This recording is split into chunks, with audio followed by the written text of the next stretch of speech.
Wanda Sakinen coming to you right from Youngstown, Ohio.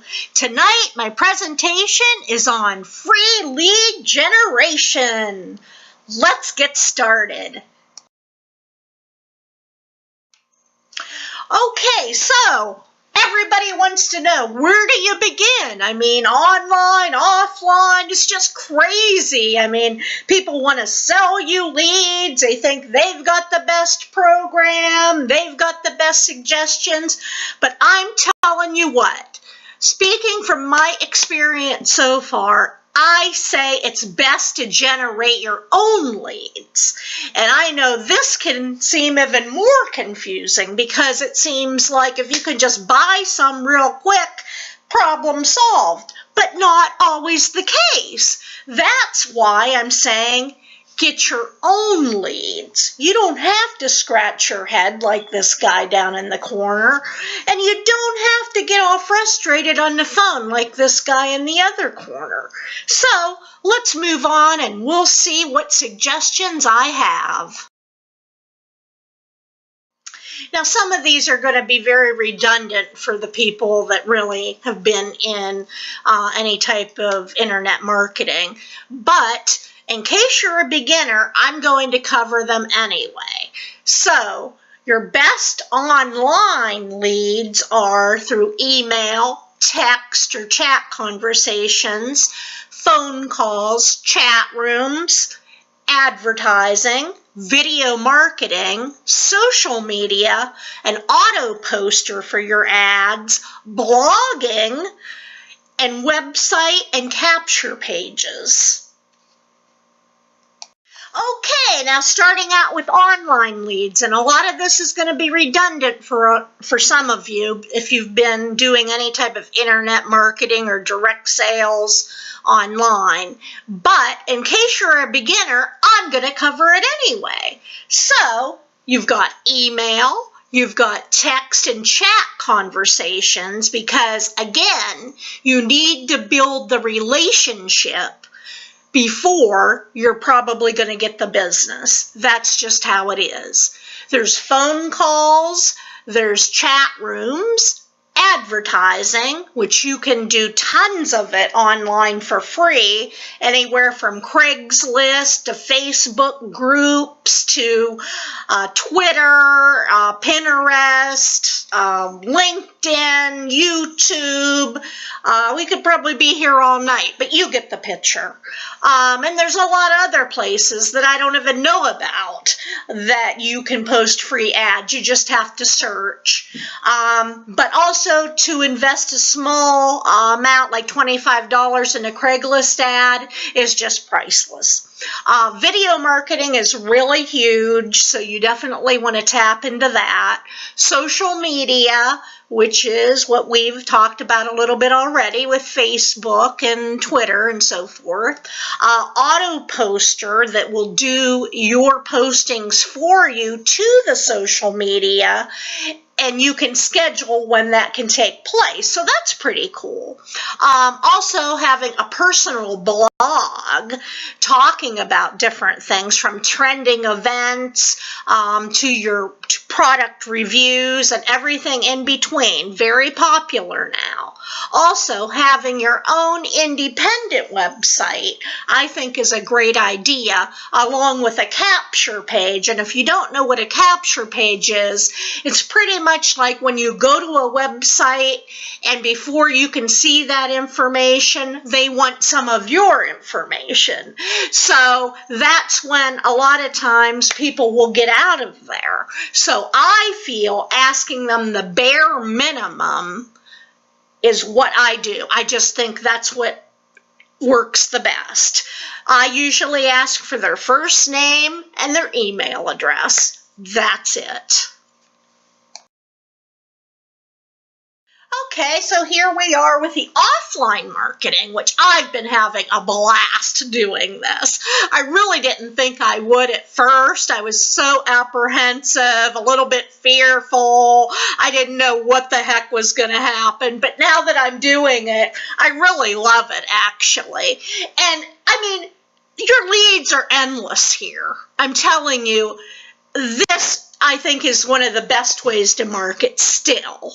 Okay, and I'm talking about going to malls and plaza shopping areas, leaving brochures and flyers in grocery stores, hotels, motels, comedy clubs, truck stops, the Department of Motor Vehicles, or in any waiting room, medical offices, clinics,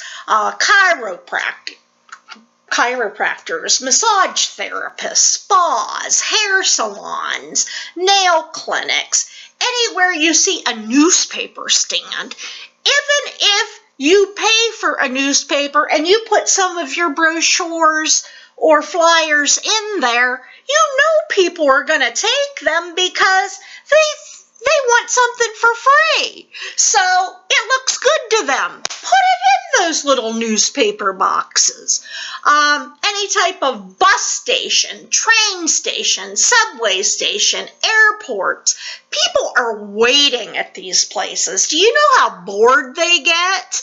Also, like around here, we have a lot of bus shelters where people are just in like a little see-through shelter.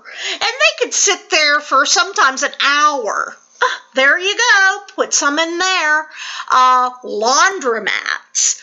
That's always a good one. I think people overlook that a lot. Any type of cafeteria, diner, and restaurants, gas stations, festivals, fairs, flea markets, and trade shows. That's a huge one right there.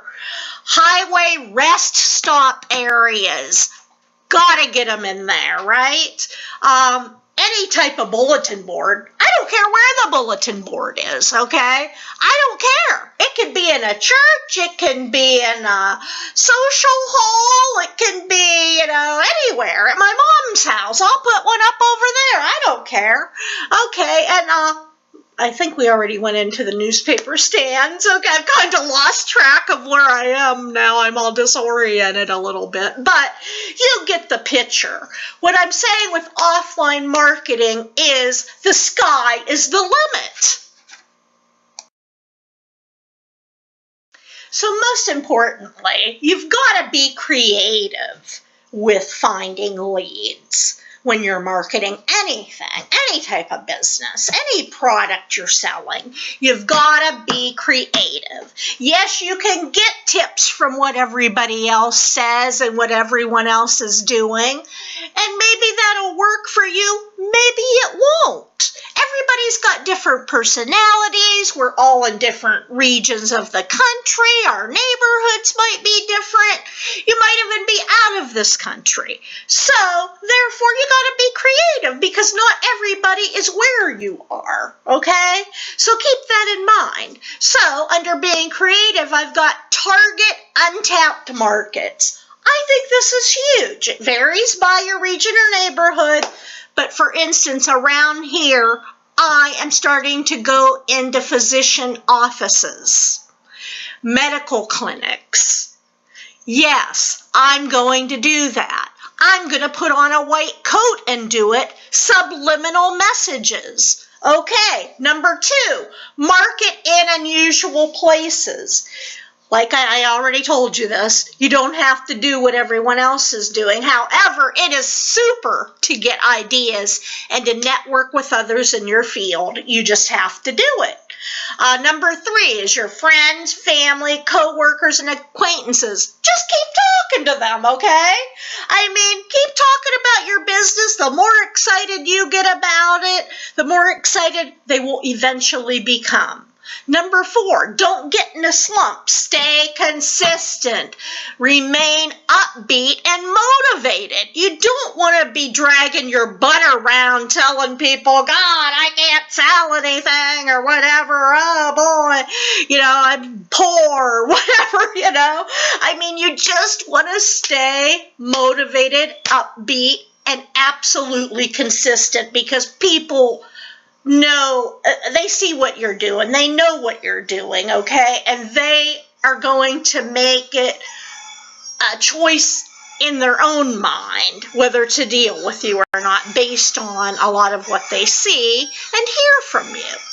And also, number 5, do not flop the follow-up. Okay, this is where a lot of people miss the boat because it's like, okay, I got a few leaves, I'll just sit on those, or I'll work on those once a week, or, oh, you know, I called, but I don't think they're going to answer. No, you can't do that. This is the whole purpose, is to get these leads. Don't drop the ball on this.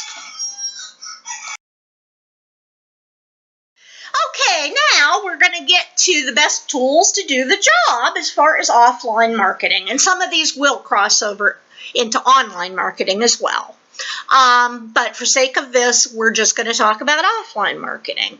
And number 1 is the telephone. Whether you have to call your warm market, which is people that are in your family, your relatives, your neighbors, your community, your church, co-workers, ex-co-workers, ex-boyfriends, ex-girlfriends, whatever you might have, that's considered your warm market, okay, or anybody that's kind of showed any interest.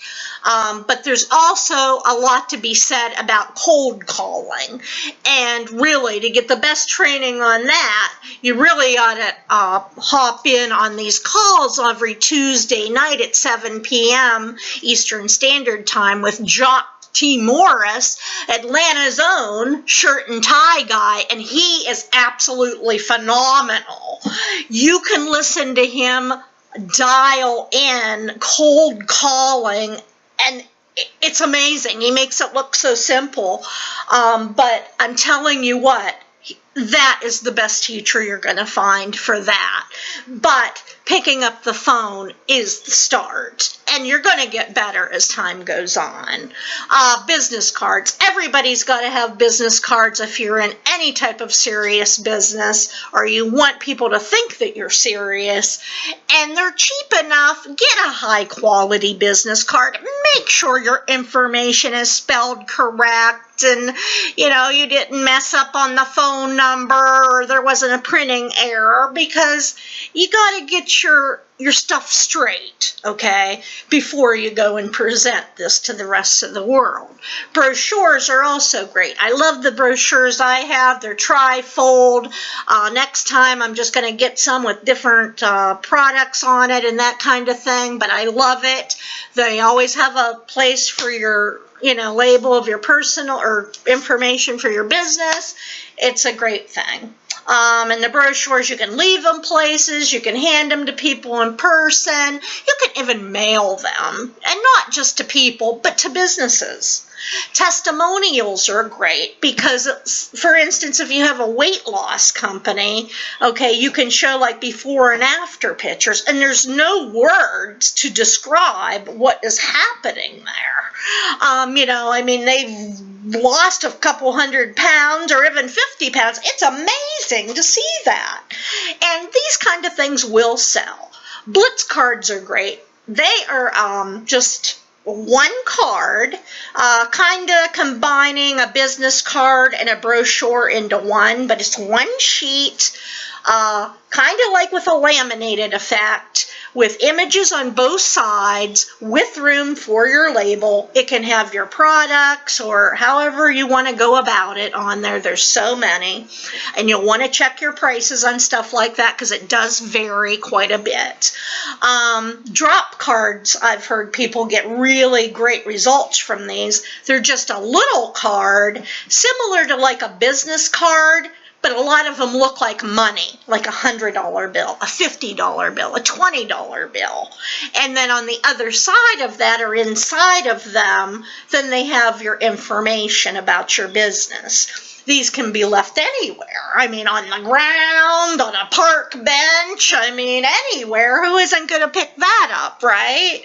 Okay, now number 7 is flyers, okay? You do not have to spend a fortune on these awesome looking flyers.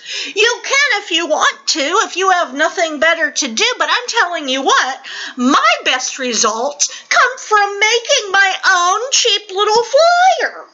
with a rip-off, the tear-off on the end. You have to have the tear-off flyer, but it does not have to, you don't have to spend a fortune on them. You just don't. 8 is postcards, and I'm going to be trying that marketing situation here shortly with some direct mail with postcards. Group presentations, you know, if you can get in front of an audience locally or online or however, you know, that's a great thing right there. Whether you're talking to assisted living about health concepts, or if you're talking to a bunch of prisoners that just got released and they're looking for something to do as far as a business or whatever. You know, group presentations are really where it's at. Door hangers are great because you can canvass big neighborhoods and developments and leave these everywhere, even for businesses. You can leave them on newspaper boxes. You can leave them on the door handle. I mean, it just goes on. It's a great thing to have. You'll want to get some. Okay, so you're saying, wow, that's, you know, a lot of ideas, but what to really expect realistically, right? Okay, well, there's going to be challenges. There is no doubt about it. Don't let anybody in the business try to tell you this is going to be easy. It's a piece of cake. Everything's going to be smooth sailing, because I'm here to tell you it ain't going to be like that, okay? And even if it is like that, that's going to be short-lived if you don't stay consistent and do the work that you need to do. What do you want to expect? Number one, you're going to be hearing the word no. And sometimes it comes from people that you never expected to tell you no, like maybe your mom and your siblings, your kids, your grandparents, people that you know have bought products like this. But hey, you don't let it get you down. You move on. Number two, there are delays, but you got to weather the storm, okay?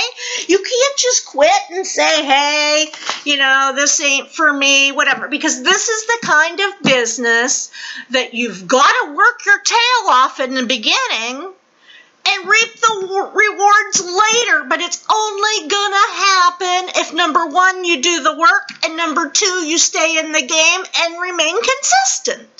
3, the warm market disbelief, as I've already kind of covered. That's where your family's just like, can't wait to see how you're going to blow this opportunity, right? Well, it's not going to happen, and you just hang in there with a great attitude, and you keep going, and it will pay off. Number 4, moochers are wanting your free samples. Okay, you know they're not going to pay. You know they're not going to buy. You gotta avoid and stay away from people like that, because they're just going to tear you down. Number 5, the obstacles and the challenges. This can be difficult people giving you the runaround. People want the information, then they don't want the information. They might hang up on you on the phone if you're doing cold calls. You know, hey, this is direct marketing. That's how it is for everybody. Don't take it personal. Number 6, there are going to be slow periods. I don't care how good you are, okay? Again, don't take it personal, but don't just climb into bed and say, hey, forget about this. You gotta keep going. Number 7, get a lot of training from your company, mentor your peers. You've got to network. That's why I personally love the unit of prosperity. And I got to wind this up real quick because we've got a 9 p.m. call coming up that I don't want to miss, because everybody helps each other, build you up, and you absolutely need that type of mindset to succeed. Number 8 is attend company events as well as regional business events in your area. You want to go regionally because you want to network with people in your own area. You can help them, they can help you. It's all about building relationships. You want to attend your company events because so much more is going on. And you really need to connect with these people. And I mean, I just missed a huge event in Chicago. You know, I'm just so disappointed that I couldn't be there. But I'm telling you what, I'm going to be there next time, okay? That was crazy. And I'm going to be sitting in the big hair section right there with Rosalie. Okay, all right, I just kidded a little bit because, yeah, I know I got big hair. She's got big hair. Whatever. Okay, so let's get on to number 9. You're going to have to read some books, articles, listen to some seminars, ebooks, watch videos, and above all else, as I've said time and time again, remain consistent. 10. People will only take your business as serious as you do. Be conscientious of what you are saying, writing, how you're presenting yourself, and keep in mind what they say about first impressions. You never, ever have a second chance at the first impression. And for the closing thoughts, again, get your material out to anywhere people are waiting. Anywhere. Okay. Also, some other ideas. Sporting events and concerts.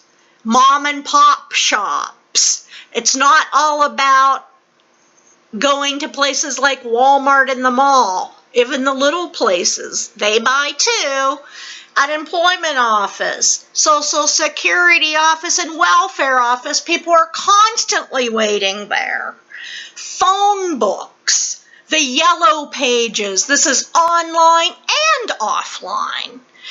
You can make your own free online yellow page ad. Did you know that? Get in it. Keep track of your leads. You've got to keep track of all of them, whether they're email leads, phone leads, in-person leads, business leads, however you want to do it, but keep track of those. Source out your work if you have to. On Fiverr, you can spend $5 and have somebody do your blog every day.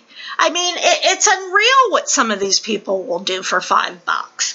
You want to reach out to your sponsor when you need help because they've been where you are.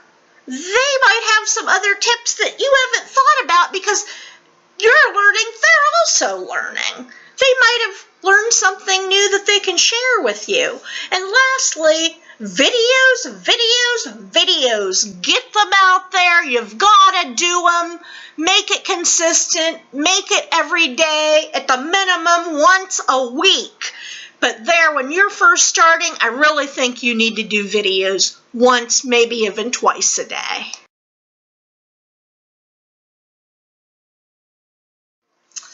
Okay, we are at the end of the presentation where it's time for me to tell you to have a super evening and thank you for watching. If you want to get a hold of me, email syncwithwandatlc@yahoo.com. Connect with us on #makeprofitsnotpeanuts on Facebook. And we'll see you for video 27.